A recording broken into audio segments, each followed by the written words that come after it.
Hello students.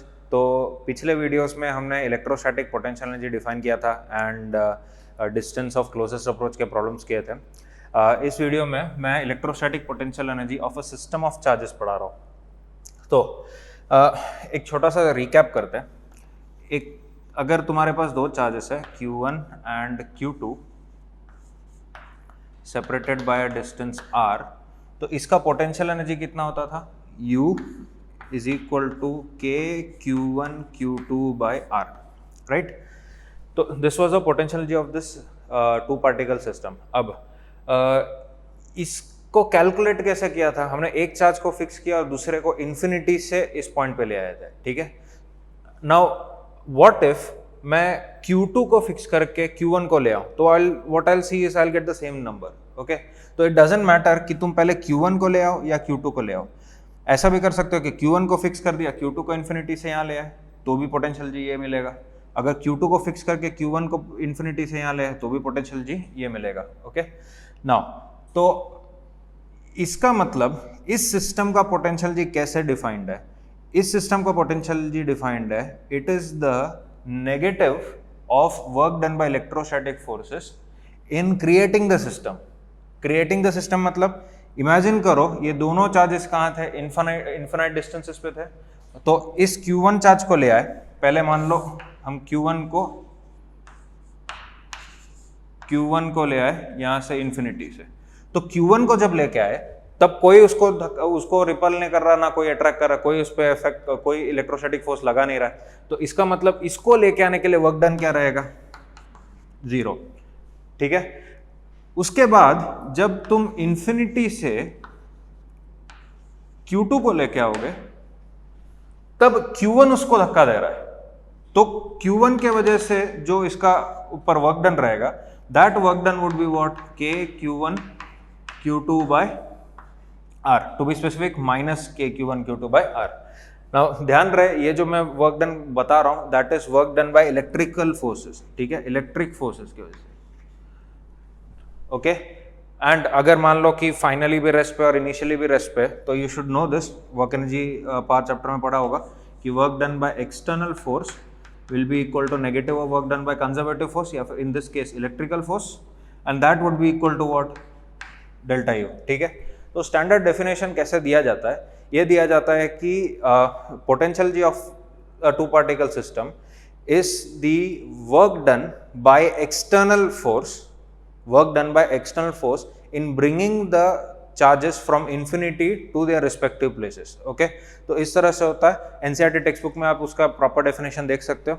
Now तो ये एक आइडिया लग गया, हमने इस सिस्टम को कैसे क्रिएट किया, एक एक करके चार्जेस को ले आए, ओके। नाउ व्हाट इफ मैं 3 पार्टिकल्स रखूं, ठीक है। I have Q1 Q2 and Q3, okay. Now let's say कि इनके बीच का जो सेपरेशन है ये है A, इसके बीच का लेट्स से B और इसके बीच का C। I want to find the net potential energy of this system, okay.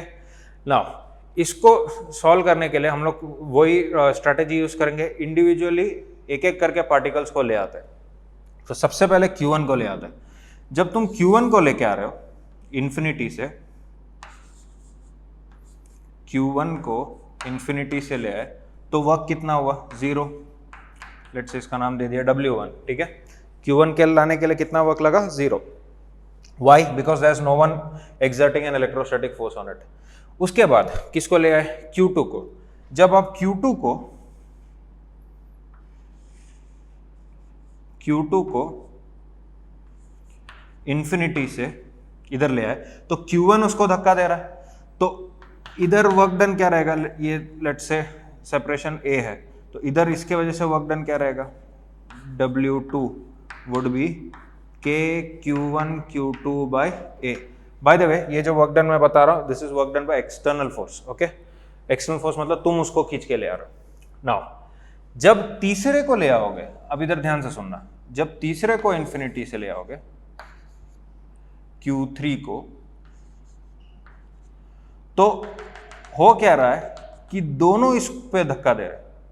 Q1 भी फोर्स लगाएगा, Q2 भी फोर्स लगाएगा, ठीक है।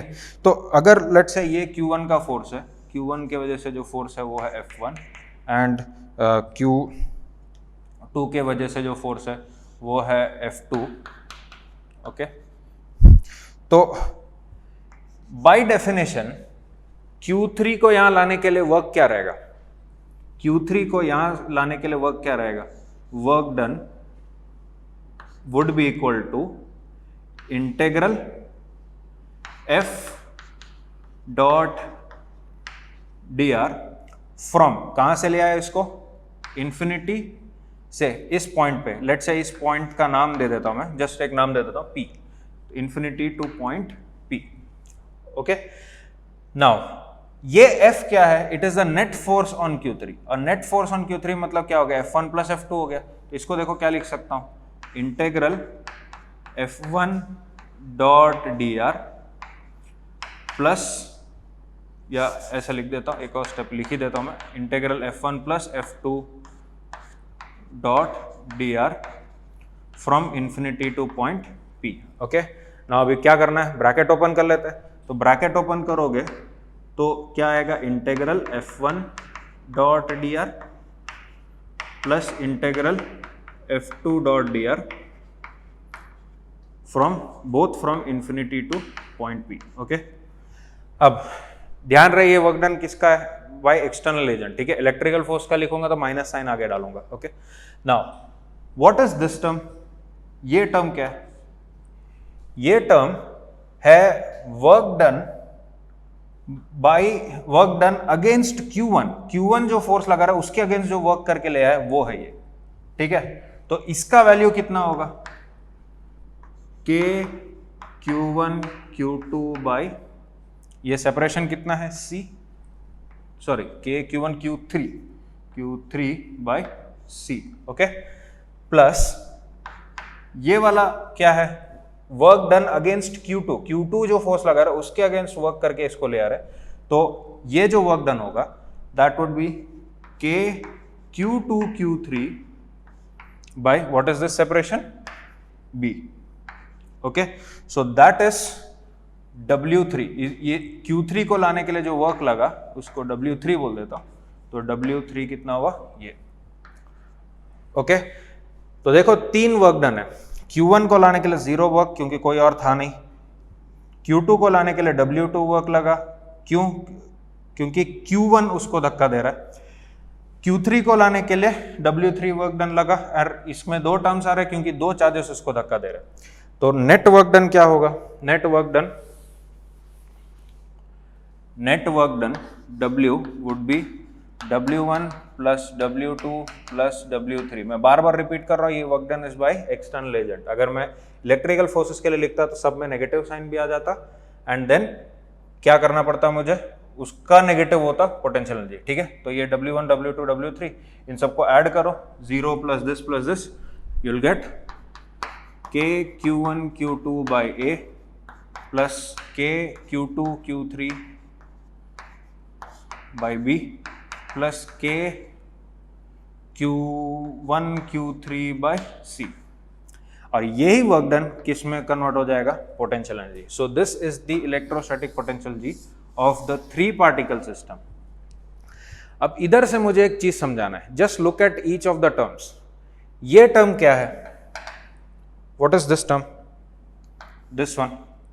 This is the electrostatic potential energy of 1 and 2. अगर 1 और 2 एक साथ होते हैं तो उसका पोटेंशियल एनर्जी है, ठीक है। This is of 1 and 2. ये किसका पोटेंशियल एनर्जी है? Q2 Q3 by B, Q2 Q3 by B। तो ये Q2 और Q3 अगर एक साथ 2 पार्टिकल सिस्टम होता तब उनका पोटेंशियल एनर्जी ये होता। तो this is of 2 and 3, okay. And what is this one? This is for Q1 and Q3, देख सकते हैं। तो ये क्या होगा? This is for 1 and 3। Can you see that all I did is added the potential energy of all the pairs. तो total potential energy of a system क्या होगा? Would be summation of potential G of all pairs, simple. अगर एक system of charges तुम्हें दे रखा है तो जितने पेयर्स बन सकते हैं उतना निकालो और सारे पेयर्स का पोटेंशियल जी लिख दो। Okay, that would be the potential जी of the system. Okay, now इसको मैथमेटिकली बुक्स में कैसे लिखा जाता है वो भी मैं बता देता हूं। स्टैंडर्ड अपने को याद तो ये रखना है कि सिस्टम का पोटेंशियल जी हर पेयर का पोटेंशियल जी का सम होगा। ओके, अब नाउ इट डजंट मैटर कि कौन किसको पहले लेके आए, इतना सारा कैलकुलेशन हर बार करने का जरूरत नहीं है। I will give you an example. अगर let's say there are 4 charges,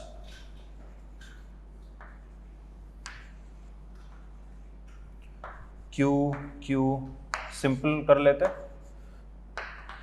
and square पे है, ठीक है, स्क्वायर के कॉर्नर्स पे 4 चार्जेस को रखा गया।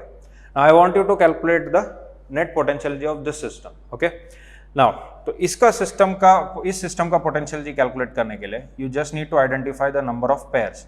ना इसमें देखो 2 टाइप के पेयर्स है। एक पेयर कौन सा है, देखो एक पेयर इसके एजेस है, ये एक पेयर हुआ। दूसरा पेयर क्या है, उसका डायगोनल पेयर आएगा, ये देख रहे हो, ये। I hope you understood this. तो there are 2 types of pairs and total कितने पेयर्स है, 6, 4 एज के पेयर्स एंड 2 डायगोनल पेयर्स, ठीक है। तो टोटल पोटेंशियल एनर्जी क्या होगा, total potential energy would be, इस पेयर का कितना है, के क्यू क्यू बाई ए, मतलब के क्यू स्क्वायर बाई ए, और ऐसे कितने 1 2 3 4, तो 4 टाइम्स के क्यू स्क्वायर बाई ए होगा, प्लस डायगोनल वाले कितने हैं, 1 2, and what is this distance, this is √2a diagonal, ये ए तो ये √2a हो जाएगा। तो k Q into q, q square, k q square by what's the separation, √2a, और ऐसे कितने हैं 2। Okay, so this is the potential energy of this 4 particle system. Okay, now और भी एग्जांपल्स देख लेते हैं इसमें। तो this is a very easy concept. एक सिस्टम ऑफ चार्जेस का पोटेंशियल जी निकालने के लिए जितने पेयर्स हो सकते हैं उन सारे पेयर्स का पोटेंशियल जी निकालो और ऐड कर दो, ठीक है। हाँ, बाय द वे, जैसा मैंने बताया कि मैथमेटिकली टेक्स्ट बुक्स में कैसा लिखा रहता है, तो एक सिस्टम ऑफ पार्टिकल्स का जो पोटेंशियल जी होगा that would be given by half of sigma I is equal to 1 to n, sigma j is equal to 1 to n, k q I q j by r I j, ठीक है। अब you might ask ये half क्यों लिखा है, ये half इसलिए लिखा है क्योंकि जब मैं पेयर्स लिख रहा हूँ ये 1 2 होगा, फिर जब रिपीटेशन में 2 1 भी आएगा तो एक ही पेयर 2 बार रिपीट हुआ है, तो उसको हाफ कर दे रहा है सो दैट उसका एग्जैक्ट पोटेंशियल जी मिले, ठीक है। पेयर्स 2 बार रिपीट हो रहा है, 1 2, उसके बाद में 2 1 भी आएगा। ऑलराइट, ये टेक्स्ट बुक्स में दिया रहता है, तो इसका मीनिंग अभी आपको समझ में आ गया।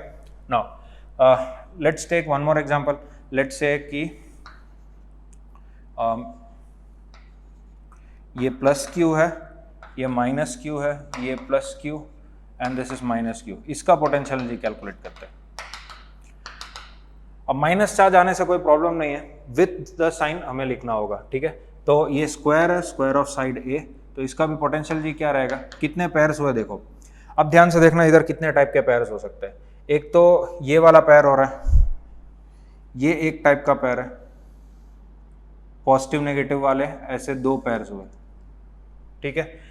उसके बाद पॉजिटिव नेगेटिव वाले 4 पेयर्स हुए एंड डायगोनल वाले कितने पेयर्स हुए, 2। ओके, तो देखते हैं कितना आ रहा है।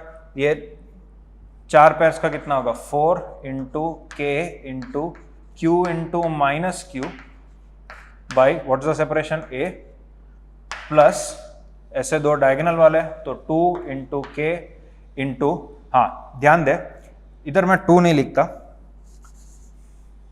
ये एक पेयर है and you could separate this one, ये एक सेपरेट पेयर मान सकते हो क्योंकि 2 नेगेटिव चार्जेस का पेयर है और ये 2 पॉजिटिव चार्जेस का पेयर है।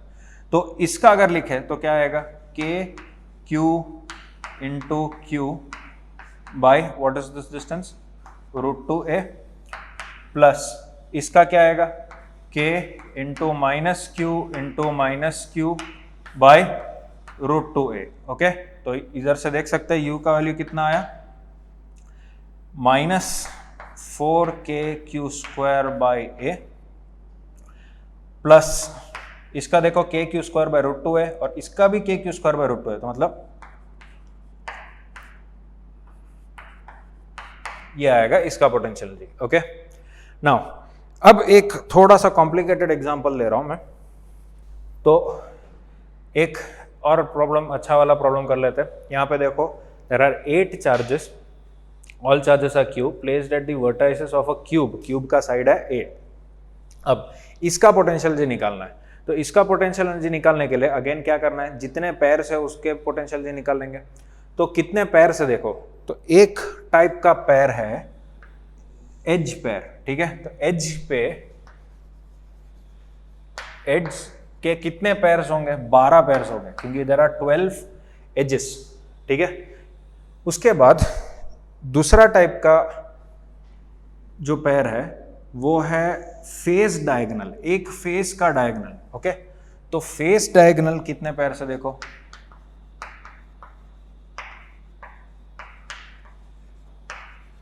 फेस डायगोनल देखो क्या है, एक फेस पे 2 डायगोनल्स होंगे और ऐसे कितने फेसेस है, 6 फेसेस है, ठीक है। There are 6 faces and 2 diagonals per face, तो टोटल कितना होगा, इसका भी कितना होगा 12। ऑलराइट, इधर ये भी देख लेना कि एज का डिस्टेंस क्या है a एंड इसका डिस्टेंस क्या है √2a। Alright, the third one is body diagonal.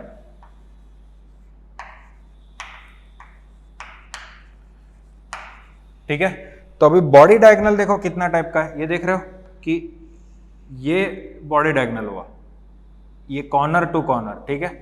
तो इसका डिस्टेंस कितना होगा, √3a होगा एंड ऐसे कितने हैं, ठीक है, ऐसे 4 बॉडी डायगोनल्स होंगे। अगर आप एक पॉइंट नीचे वाले पॉइंट को रेफरेंस लेके करो, 1 2 3 4 बॉडी डायगोनल्स मिलेंगे, तो देयर आर 4 बॉडी डायगोनल्स। तो इतने टाइप के पैर्स है, टोटल कितने पैर्स हो गए देखो, 28 पैर्स हो गए, ठीक है। तो इन 28 पैर्स का पोटेंशियल जी ऐड करना है।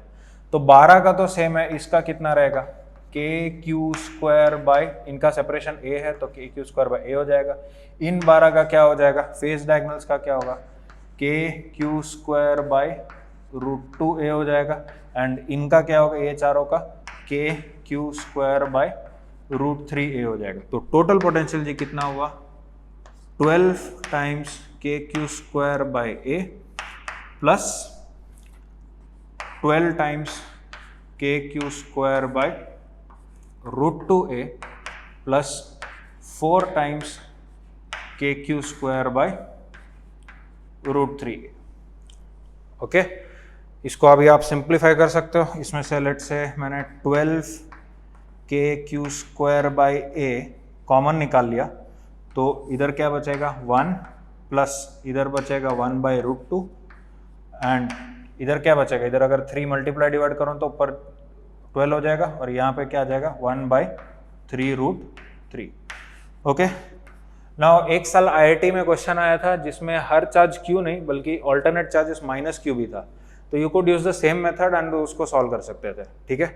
तो that was electrostatic potential energy of a system of particles. And इधर एक और चीज नोटिस किया होगा, ये जो मैंने इलेक्ट्रोस्टैटिक पोटेंशियल जी लिखा है वो जो एग्जांपल्स भी जो दिए वो सारे जो है वो डिस्क्रीट पार्टिकल सिस्टम है। कंटिन्यूअस पार्टिकल सिस्टम का भी आइडिया सिमिलर रहेगा, बट उसको सॉल्व करने के लिए मैं आगे पोटेंशियल का कंसेप्ट बताऊंगा, उसके बाद करेंगे। Okay, thank you.